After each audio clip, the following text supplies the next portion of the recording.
कहानी यहीं से और ज्यादा गहरी और इमोशनल होती चली जाती है, क्योंकि गोपाल जी के गिरते ही घर का माहौल बिल्कुल बदल जाता है। पुष्पा जी घबराकर उनकी तरफ दौड़ती हैं। अनु कांपने लगती है। उसकी आंखों के सामने सिर्फ एक ही खौफ होता है कि कहीं उसने अपने पापा को हमेशा के लिए न खो दिया हो। घर में सब लोग एकदम से पैनिक मोड में आ जाते हैं। पानी छिड़का जाता है, डॉक्टर को फोन लगता है और अनु बस एक कोने में खड़ी रोती रहती है। उसके हाथ कांप रहे होते हैं और उसकी नज़र बार बार उस रिंग पर जाती है, जो अब उसके लिए खुशी की निशानी नहीं बल्कि एक बोझ बन चुकी होती है। उसके दिल में एक ही बात चल रही होती है कि अगर ये रिंग नहीं होती तो शायद आज ये सब ना होता। जब गोपाल जी को होश आता है तो वो कमज़ोर आवाज़ में अनु का नाम लेते हैं। अनु भागकर उनके पास जाती है और उनके हाथ पकड़ लेती है। गोपाल जी उसकी आंखों में देखकर कहते हैं कि बेटा, ये रास्ता बहुत मुश्किल है। उनकी बात सुनकर अनु और भी टूट जाती है। पुष्पा जी भी अनु को समझाती हैं कि कभी कभी प्यार के लिए कुर्बानी देनी पड़ती है। ये बात अनु के दिल में चुभने लगती है। इसी बीच आर्य को भी गोपाल जी की हालत के बारे में पता चल जाता है। उसका दिल भी घबरा जाता है। वो तुरंत अनु को फ़ोन करता है, लेकिन अनु कॉल नहीं उठाती। आर्य बार बार कॉल करता है, मैसेजेस भेजता है, लेकिन अनु खामोश रहती है।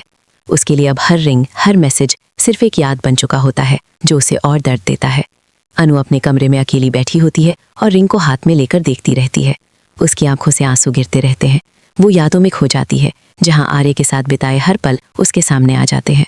वो पल जब आर्य ने उसे हंसाया था, संभाला था और ये वादा किया था कि वो हमेशा साथ रहेगा।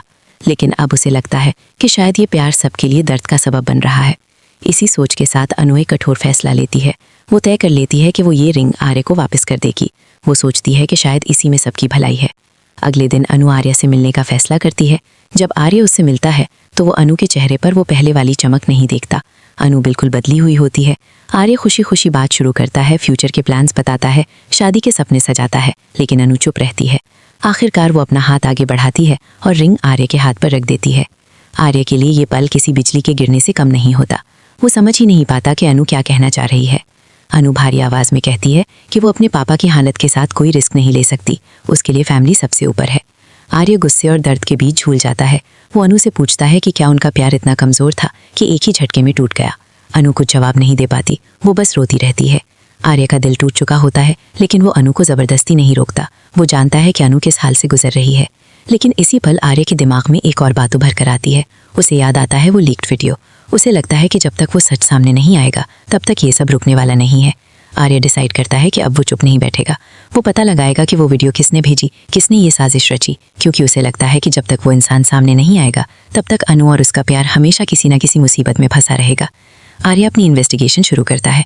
वो उस दिन की हर डिटेल याद करता है, हर चेहरा, हर मौका।